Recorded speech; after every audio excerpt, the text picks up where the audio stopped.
So hello and welcome to the episode things forward. As you can see, I'm out with my new SLK today, and I have to go and give a little bit of update video for this car because obviously I announced at the end of last year that I was looking at selling this car, and it's still here at the moment. Now there's a couple of reasons for that.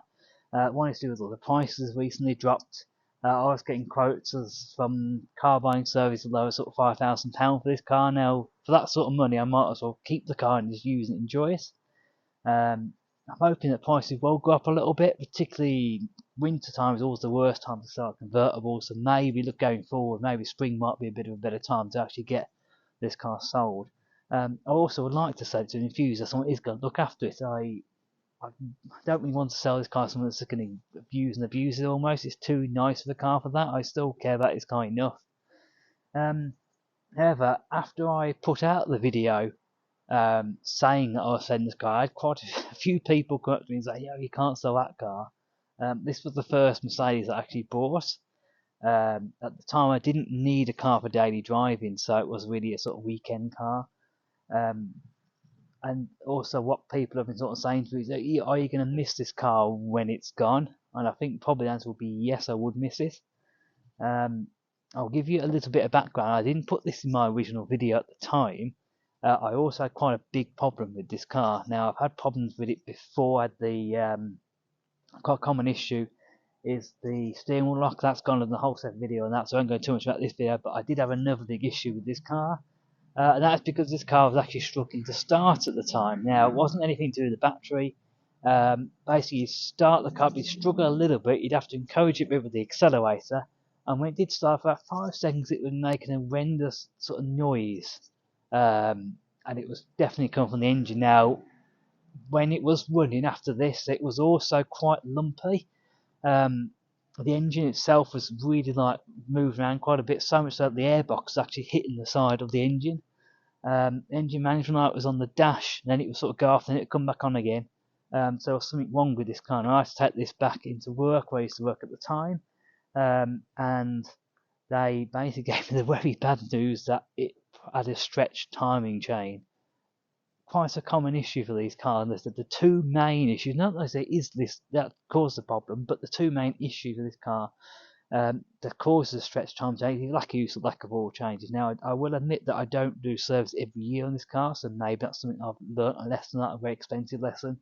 And also lack of use, which again possibly could be that, but it could be other stuff as well. Could be a few other reasons, they said.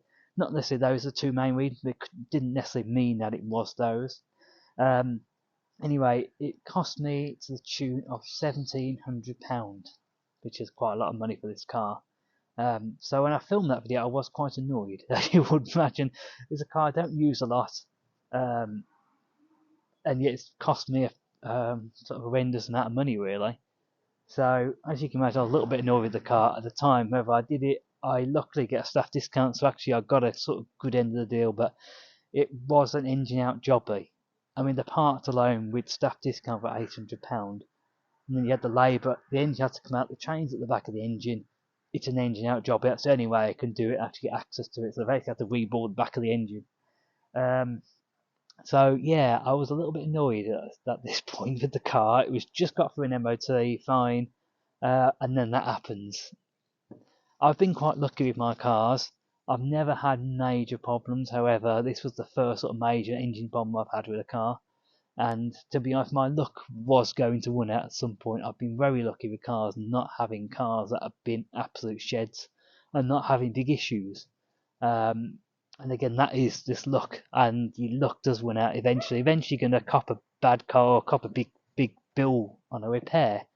Unfortunately, I copped that, so I don't necessarily blame the car. I'm not angry about it. I don't hate this car now because of it. I still like this car. I still enjoy driving it. Out of the 4 cars I have, this is the one that I find that almost easiest to drive, and the one that I get almost the most satisfaction out of, because it's the easiest car to drive. It's the best performing car. It's probably the nicest car to drive. I like my older SLK, but you can say it's an older car. I like my old SL. However, that is a classic car. It doesn't drive as nice as this, for example, but that doesn't detract from the experience of the SL. I could do a whole video on this, but that doesn't detract from the experience of the SL because it is an old car. That's why I like it. It's a classic car. It's more analog, whereas this is slightly more digital.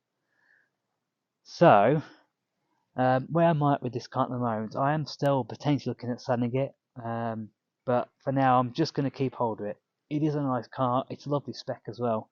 Having worked at a Mercedes dealership, I know that you don't get many cars quite like this with the spec, the colour combination, and just how nice condition, low mileage it is. I'm selling on 36,000 miles, which for a nearly 13-year-old car will be this year in a few months' time. It's still low mileage, so for now it's going to be staying. I know a few people are quite happy with that. I don't know. I've been in for a lot for this car. I've owned this car for nearly 6 years now. Bearing in mind, before I had this car, yes, buddy, I know it's a long time. Before I had that, I only had cars for maybe a couple of years, and I was sort of trading and get something else. Last car I had for was only for 9 months, but that's a different story. So yes, I've had this car for nearly 6 years now, and it's still something that I do enjoy driving it. It still puts a smile on my face. I like all my cars for different reasons. Yes, I do, nobody. So I like all my cars for different reasons. And I think I was talking to a good friend of mine, Eddie, over the weekend about this car. And we were talking about where do all the cars fit in with each other, and does this car fulfill a niche almost, which is quite interesting because, as I've already said, this is the car that drives the nicest out of all my cars. I like all my cars for different reasons. This is the one that I can go out, I know I can have fun, and it's quite reliable, and I don't have to worry about it almost. I say it's reliable, except it needs a back end engine rebuilding. But yes, I really do enjoy this car, and that's the thing going forward now. How much do I enjoy it? Is it worth me selling? Is it not worth me selling? So I think we're going to give this car a few months, see what happens, see how much I'm going to use it. I'm going to try and get this car out a little bit more. If me and my partner need to go out for the weekend, maybe we're not taking the dog somewhere. If we nip out locally, don't take the dog with us. Maybe we'll take this car instead and use it as a bit of a nice weekend car. It's something different from using the B class. And at the moment, with my new job, I'm doing a few more miles in the B class. So I'm going to try and push that to one side at the weekend. And maybe this is a car maybe I should use a little bit more, and just get out there in it and just enjoy it and use it and just enjoy it and have it for a nice car that it is really. So quick little update video. I know quite a few people were a bit worried when I said about I was going to sell this car, and I think maybe I was a little bit hasty in saying that, but we're going to see next few months. Let's see what happens with it. See how we get on with it. Let's see how much use I get out of it. Maybe adopting a slightly different strategy of how I'm going to use this car now. I've got my other two cars, sticking with the SLB. Probably used more for shows now. This car maybe can be used for more driving and doing stuff at the weekends. So that's my little update for this video. I'm hoping to get out and do some sort of driving reviews soon on all these cars. So that's hoping coming soon if the weather gets a little bit warmer and the roads get a little bit drier, a bit less salty. But we'll see anyway. So that's the update video for this one. Tell you where I'm at with this one. Please make sure you pop a like on if you want to see more of me and this SLK. As ever, if you've got any comments about this car or any of my other cars, please do pop them below, and as ever, I'll do my very best to answer them. And as ever, I'm getting close to that 500 subscribers with my next sort of big goal for this year for the channel. I've got a few things I'm going to be announcing sort of along the way. I'm very close to doing my first big announcement. I just want to get a few more subscribers before I do that announcement. So, it's goodbye from me, goodbye from my new SLK, and I'll see you very soon. Goodbye.